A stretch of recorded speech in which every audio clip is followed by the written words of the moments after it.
Ngasi July ki tang manga ayuk pung 11 taba matamda JNNC gi anouba executive body members in khankhre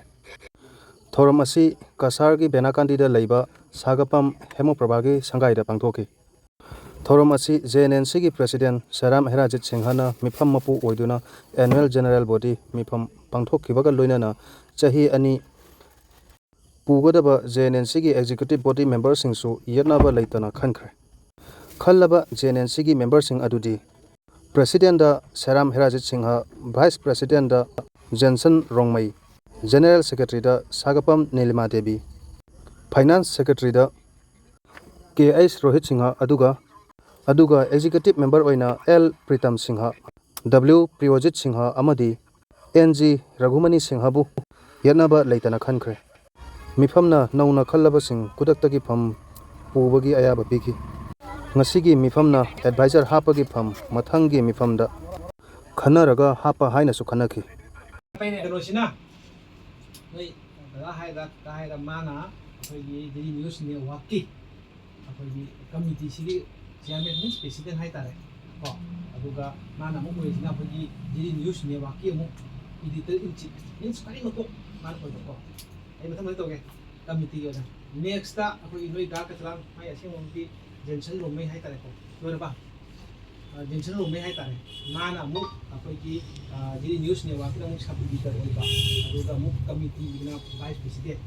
aduga noi che ni masina mu akoi kanogi daily news ne waki oina committee ge general secretary aduga daily news ne waki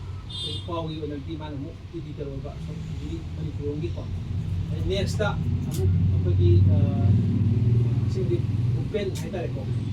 mera haitare ko haitare mi thana si kongi mana jo akogi kasam songi editor oiba daily news ne waki ko aduga mu sida executive body da akogi pital executive body gi ko ma member oiba ko tamna ko aduga makhata buna akogi Priyojit reporter sine ade phai singwaki pauni haitare ko ade phai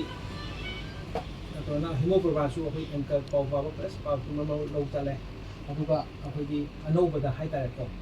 akhoi goroba chandapuri ni masu akhoi news pauni star reporter ni ade akhoi lilina masu akhoi pw di haitare ko aduga adi ai di le masu akhoi pauni akhoi pepi akhoi di bung logi terang wali wah dia mana itu da akhoi ranjit sina degree ka sargi paumi JNN gi ado ngasi mi phamje maruina akhoi namuk aina haidabado sida akhoi ngasi lakta basi mi ani lakte akhoi gi finance secretary iraba finance secretary akhoi ko Rohit to Rohit maga dari Rajiv ina ka kasari mohi ani lakte akhoi Rohit tu di mati thabo mutau reba committee di yang kamina kita maduma hadoga dum akhoi committee se dum leine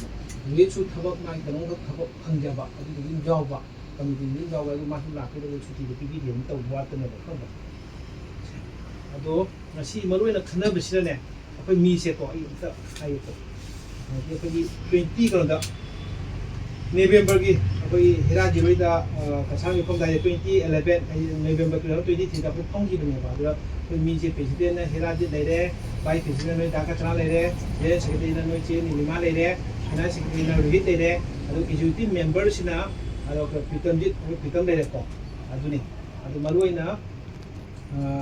wali executive body gi dum sure haitare aduga akhoi chief advisor na akhoi gi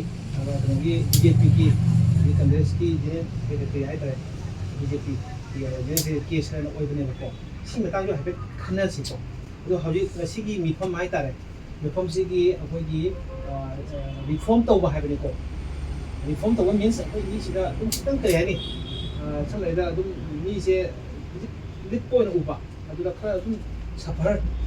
khara wajaraba khara puiraba mi haitare ko aina mi ani ka photo tawba